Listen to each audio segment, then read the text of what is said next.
Okay, so four. I mean, four. Have you ever Oh, seen a scoreline like that? not often. Especially between like two of the biggest, clubs in Italy, Yeah. in Juventus, and These are heavyweights. yeah, it was just back and forth all Yeah. game long. And today we're gonna like really break down like how this game actually happened because it was amazing. Yeah, and I think what's so interesting about this game is that it was kind of decided before it even started. Oh, really? Yeah. So you're saying like right from the get-go when you saw Inter lining up in their kind of, typical 3-5-2, which is all about control, right? Yeah. Like dominate the midfield, dominate possession, and then you've got Juventus kind of in that classic 4-1-4-1, which is like, hey, we're just going to wait for you to make a mistake, Yeah. and then Counterattack. yeah. Yep. So what was your read on kind of that initial tactical battle? Well, it's exactly that. Inter coming out with the 3-5-2, that three-man midfield. Barella and Zielinski were the keys. They wanted to control the tempo. They wanted to be able to move the ball around, keep possession.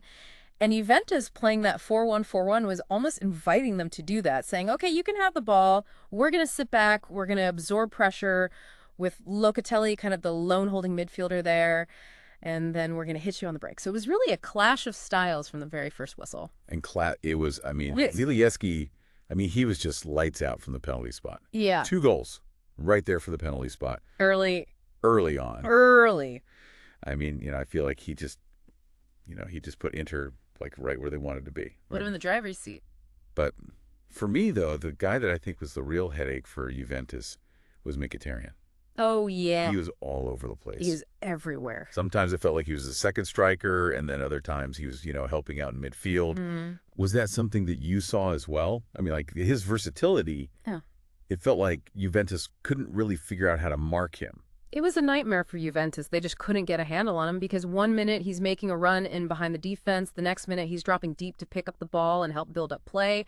He was constantly creating overloads, forcing Juventus to react to him instead of being proactive. And so Zielinski, with those 2 penalties early on, it really allowed Inter to settle into their game plan and allowed Mkhitaryan that freedom to just roam around and cause havoc. And, to Juventus's credit, like they weren't just, sitting back. Right. Vlahovic got them on the score sheet, relatively early. He did.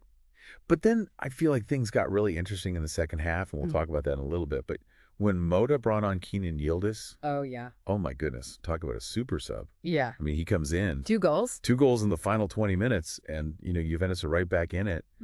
I mean, what did you make of kind of his impact on the game? Like, what was he doing that was so effective? Well, he brought exactly what Juventus needed. He brought raw pace, he brought energy, and he just had this kind of fearless attitude that, you sometimes see from young players coming into a big game. And, it was interesting because as Inter started to maybe get a little bit tired, maybe a little complacent with their lead, they started to sit a little deeper, and that created those spaces that Yildiz just exploited. He was so good at finding those pockets of space, getting in behind the defense and really stretching Inter and making them uncomfortable. But it wasn't just Yildiz. It was really Moda's overall strategy in that second half that shifted the momentum of the game.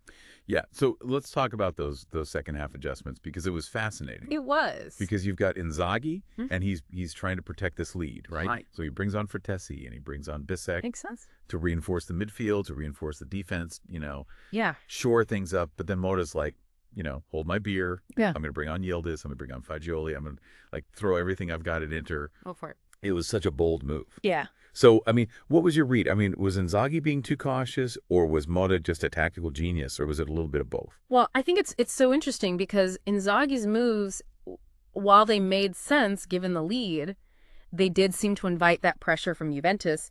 They basically ceded control of the midfield, which played right into Moda's hands and his aggressive substitutions with Yildiz and Fagioli. I mean, it was a gamble. Yes. But it paid off spectacularly because those 2 players coming on, they injected so much energy and creativity into that Juventus attack.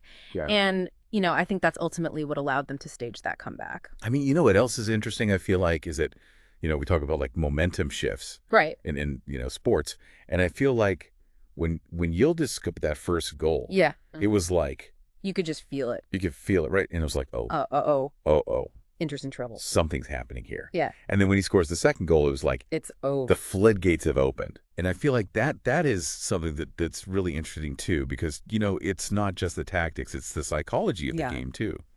Absolutely. And you could see Inter almost shrink a little bit and Juventus just grow in confidence with every single attack. And that's the beauty of football, right? Those momentum swings, the emotional side of the game, it all plays a part. So we had tactical nuance right from the start. We did. We had individual brilliance from guys like Zalewski and obviously Mkhitaryan, and then we had two managers making these like high stakes decisions that completely changed the flow of the game. Yeah. No wonder this ended in like this crazy 4-4 draw. Yeah. I mean, that's what makes football so exciting. It does. I mean, this game was a perfect example of how football is not just about individual talent. It's about collective strategy.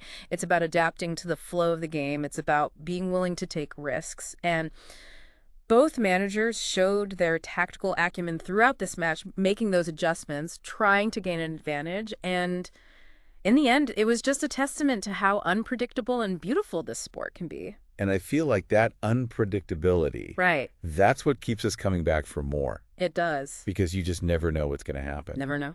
Especially when you have a game like this with so much on the line. Right. It really makes you think, like, if you're in Mata's shoes, down by 2 goals with 20 minutes left, would you have played it safe like Inzaghi did? Right. Or would you have gone all in like Mata did? It's a tough question. It's a tough question. Yeah. And I think it's a question that's worth thinking about because, what would you do? Yeah. What does your approach say about you as a leader? And, it's amazing to me to see how this game played out. It was phenomenal. It was a class. It was a classic. A modern classic. And we were here to witness it. I can't wait to see what happens next week. Me too. All right. Well, that is it for this deep dive. We'll see you next time. See you later. Bye. Bye.